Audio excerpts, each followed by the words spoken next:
Well, people, today I got bit.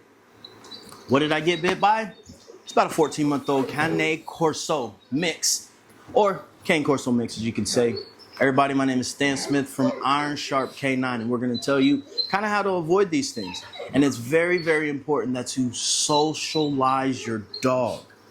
And what does that mean? That doesn't necessarily mean just taking your dog to the dog park and letting them do whatever. That is putting your dog in a lot of different situations where they have to gain confidence. Thor, thanks, Bubba. Where they have to gain confidence. This dog, I met him when he was younger. I think he was probably a little defensive then and told him, you need to get the dog out in the world. They waited. And that's what happens a lot of times. Life happens.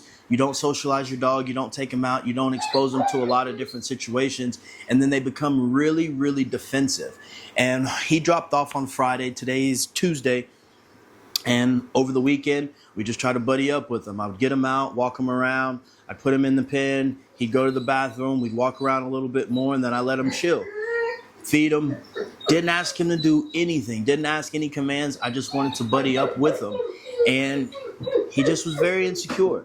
And I'm like, over time, he should start coming out of his shell. He should see the other dogs working. He should gain confidence. But this dog, this morning, he was laying down.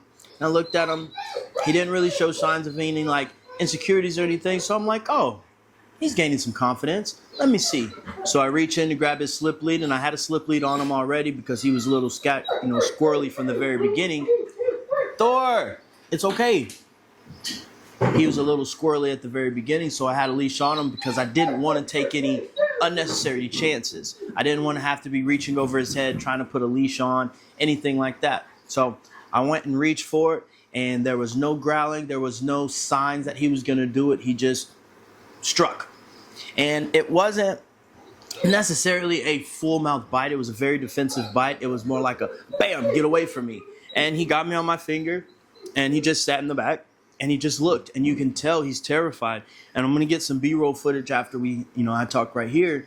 But I can show you what he looks like in the kennel. He's just very like, I don't know, the world is a scary place.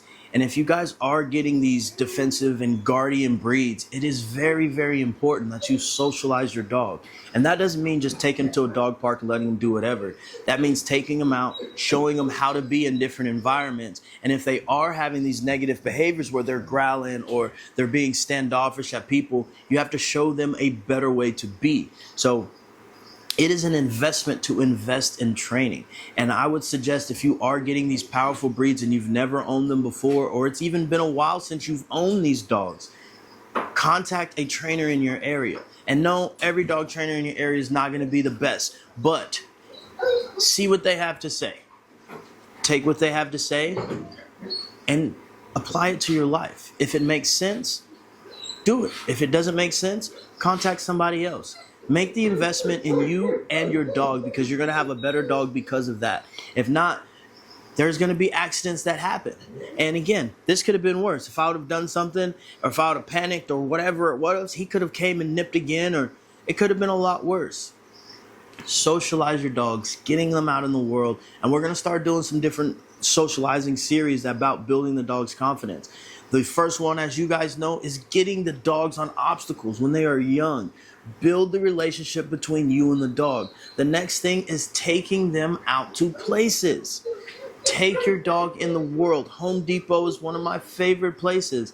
And in the very beginning, if your dog is a little insecure, a little shy, a little timid, start with 5-minute sessions. Start with 2-minute sessions where nothing happens and you gain your dog's trust. And then try to get it a little bit longer.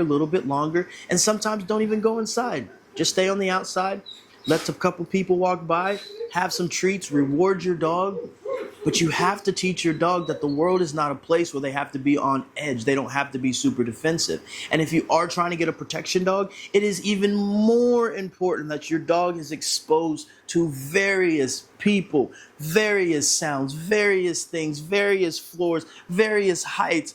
Your dog needs to be confident because in a real situation between life and death, we don't want our dog to be like, oh my God, I've never walked on slippery floor before, or I've never seen somebody of this race. I've never seen a person in a wheelchair. Whatever it is, try to expose your dog to as many different things as you can in a safe manner. And if your dog has an issue with it, work your way up to it. Don't force them through it. Work your way up to it. You have to build a dog. There's no such thing as a finished dog when you first get it. Everything your dog does, the right thing and the wrong things, they are both your fault. Because the dog has no idea what you want from them. They have no idea how to be a part of our world. So we have to take the time out and show the dog. And yes, it's time consuming. Yes, there's no fast track to it. Yes, you're always going to be working on something. But the more work you put in, especially at the early stages, the better dog you're going to have on the back end of their life. And it's going to be a lot easier for you to communicate to the dog. And that is one of the most important things that you guys need to realize is communication is key. And that doesn't mean always having them on a leash. That means talking to the dog. That means luring the dog. That means putting the dog, letting them figure it out. And again, we're going to start doing a lot more videos on socializing dogs, building the dog's confidence, and breaking things down so you guys have an idea. So make sure you guys subscribe, tune into the channel. I'm going to show you his body language is in the crate right now. His ears are drooped. You can see it in his face. He's just worried about the world, and he feels like he has to lash out instead of just gaining that trust.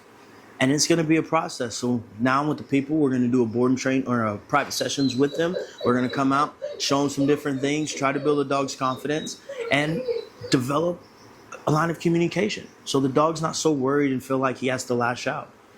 But again, people, socialize your dog, get your dog out in the world. Make sure you guys subscribe so you don't miss any of these videos coming up.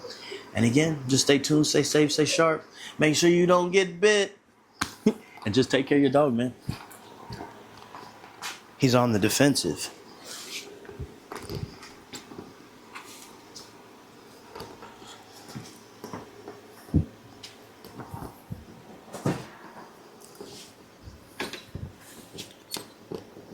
So again, you see he's pinned in the back.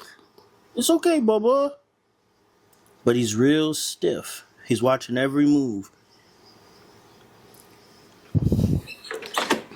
So if I went in there and reached again, we probably would have a similar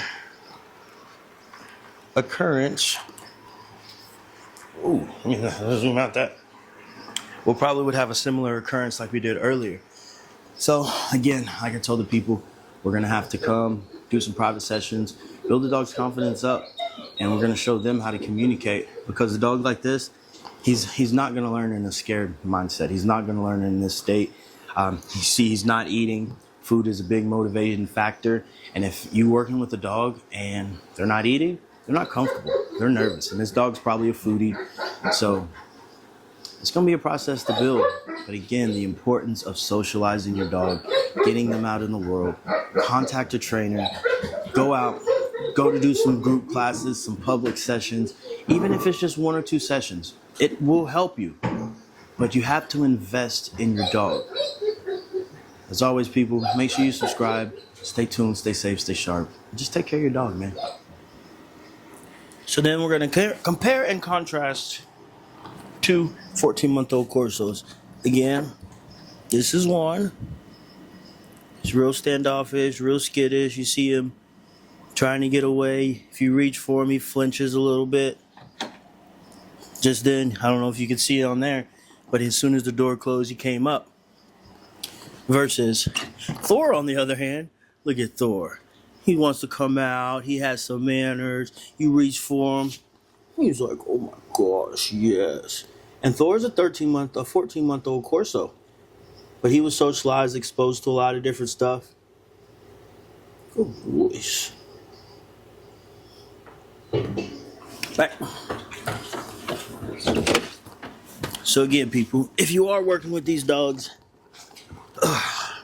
if you are raising your dog, socialize your dog. Get them out in the world. Expose them to as many different situations. Build the dog's confidence. Stay tuned, man. I know, Thor. I'm going to let you out, Bubba. We can go outside and have some fun. So, again, people, this is just a video on confidence. Bites happen. But sometimes it can be avoided. just by simply getting your dog out in the world and showing them that it is okay and they don't have to be worried and anxious. So again, if you guys are getting these powerful dogs, make sure you are socializing them early, exposing them to as many different situations as possible. You guys stay tuned, stay safe, stay sharp. Make sure you subscribe, and just take care of your dog.